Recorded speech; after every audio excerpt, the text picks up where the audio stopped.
Hey Lupus Life Hackers, Janeen here from Lupus Health Shop, the best place to find natural ways to decrease your lupus symptoms and prevent them. This week's topic is going to be on how to communicate effectively to your family and friends that you have lupus so that you get support, because without support, it's 10 times harder, and lupus is already hard enough to deal with.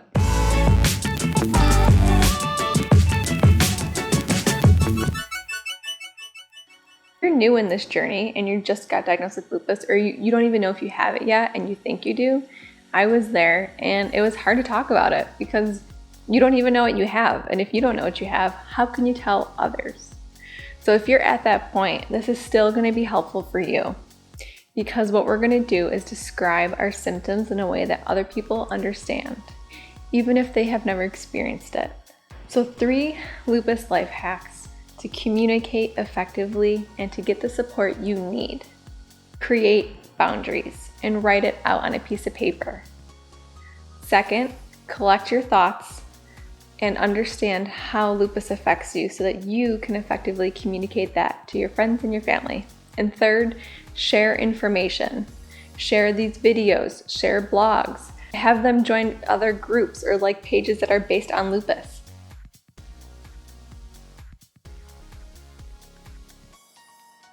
Create your boundaries.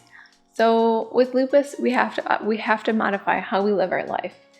If that means going to parties later or leaving earlier, have that as an expectation. Set that as the expectation. I would love to go. I enjoy being around you, but it's really hard for me to stay there for 4 hours. And I do best in little doses. That way I have enough energy to do other things when I get home. Also, explain your energy reserves. Because we have lupus, our body's chronically and always fighting against itself. It's exhausting. Imagine being in an argument with someone. Isn't it mentally exhausting? So now take that and apply that to your body. If you're always fighting, you're always tired. So those are types of boundaries that it's important to establish. Understanding what your pain is like, understanding how far you can go, and knowing when you have to say no. Supporting your friends and family by letting them know that you still love them, you still want to hang out with them, and making sure that they feel secure in your relationship with them.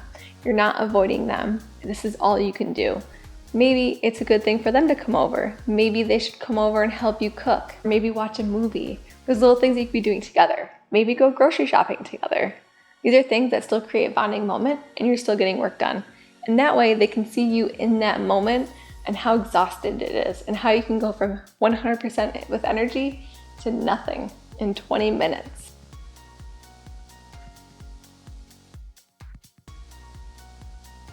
Maybe you don't want to talk about it often, but you do better with sharing information from online. That could be another helpful way for them to understand what you're going through. A lot of times people don't believe us because we're just us. They don't see anyone else with lupus. It's hard to conceptualize something that only one person's talking about. So by adding your family and friends to different groups, or maybe sending them blogs and videos, it's up to them to watch it and to read it. But in that point, that's how you know if they really care. They'll take the time to learn more on how to help you and how to support you. This is also going to give them a huge eye-opener to the reality of the disease. Everything that you're experiencing might be similar or different, but even so, it's all real. Every case of lupus is a little bit different, but it doesn't mean that what we're experiencing is not real. Like what you see so far, subscribe and click on the bell so you don't miss out next week on our new video. Now back to the topic of the week. By sharing information, we're helping them have a whole picture of what exactly is going on and how we have to deal with it every single day. Through that, even though we try to do our best, even though we try different tips and tricks, sometimes it's not going to work. And that shouldn't be a reason for you to get discouraged, and that shouldn't be a reason for them to complain that you're not doing anything. It's important to keep that communication open, that you're trying and that you're doing the best you can do. And also, not everything is going to work. That's why I give a couple of options for one ailment.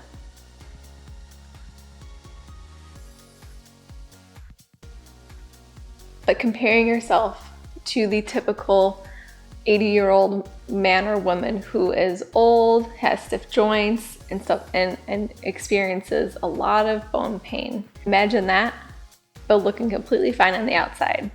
That is who we are. Another example of trying to communicate how something affects you. When we're out in the sun, describe how you loved it. Is one of your favorite things to do is to go to the beach or go for walks. Just be out in the sun and relaxing. If we love it so much, why would we avoid it? And it's not because we want to, it's because we have to. What the sun does to us is makes us exhausted. It makes us nauseous. It causes rashes. Part of it is because of lupus, and the other part is because of the medication we take. It is a side effect.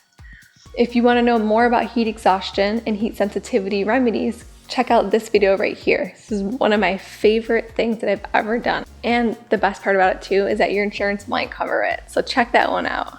This video right here goes into great detail about why exactly it happens and what to do to prevent it as much as possible. The second one is describing pain. It's hard to describe pain to someone who hasn't really experienced it. What has helped me is being able to talk about how something affects me. So for example, when I'm doing my hair, my arms start to stiff up and I can't blow dry my hair for too long. So I don't really do my hair that much anymore. I just keep it down and simple or throw it up. Now, if someone else who doesn't have that problem, they're not even thinking twice about doing their hair. They're just getting ready for the day, right? It's a great example of comparing both. I hope these tips have really helped you. Definitely, if you haven't already, make sure to get a journal and write everything out that bothers you and how to communicate that. If you need any help with something, comment below and I'll try to help you effectively communicate that to your friends and your family. Next week, I got an awesome video coming out. It's going to be more on CBD, medical cannabis, and lupus. But until then, check out these two videos over here to keep you busy and learning more about how to decrease your symptoms naturally.